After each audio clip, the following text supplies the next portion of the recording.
Eto na, laktaw sa SSS dahil sa employer. Naku, nakakaloka.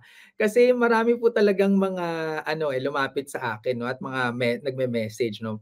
Paano ba ang gagawin kung may laktaw ako sa SSS dahil hindi remit ang aking employer? Alam niyo po, tinanong ko na po 'yan direkta ang SSS 'no, si Miss Vanji Damitas nga ba, tama nga ba si Miss Vanji? Tingnan ko lang kung ano yung correct na pangalan niya.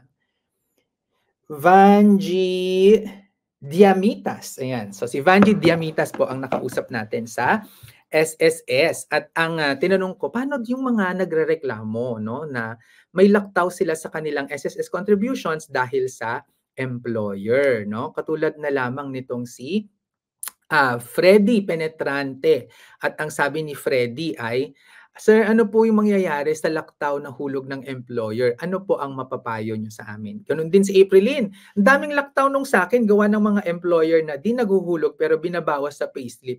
Nakakaloka, 'di ba? Yung mga employers na mga ganyan. So ano yung mga kailangan natin na gawin, okay? The first step that we need to do is to we have to file a complaint with the SSS, ano? So magfa-file tayo ng complaint sa SSS. Ang gagawin po natin diyan, i-download at i-fill up natin yung affidavit of complaint form ng SSS. Tapos magdala tayo ng proof of employment natin. So either our contract, company ID or payslips, no? And then mag-file tayo ng formal complaint sa SSS branch. Okay? Tapos yung SSS na ngayon ay magkakandak ng investigasyon.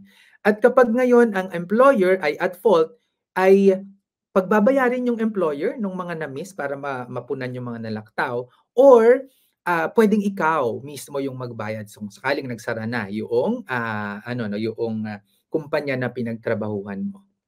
So, ano ba yung affidavit of complaint na 'yan? So, ito yung affidavit of, complaint na nakita natin, online, okay. So, 'yan, ito ay isang sinumpaang salaysay at, diyon sasabihin mo 'no, na kung sino ka, ilang taon ka na, ano yung address mo, tapos ano yung SSS number mo, ano yung contact number, at saka email address 'no. Tapos ano yung complaint or concern? So pwede mong ilagay diyan na ang complaint mo ay yung employer mo na hindi nagre-remit ng iyong SSS contribution. Ilagay mo ngayon yung pangalan ng kumpanya at ano yung address noong kumpanyang 'yaan, ano? And then, ang next question is, who is the current owner or president of the company? Sasagutin mo yan, no? And then, how long did you work in the said company? How many months or years? So, ilalagay mo na yan kung anong taon, ano, at ilang years, okay? And then, ano yung nature ng trabaho mo?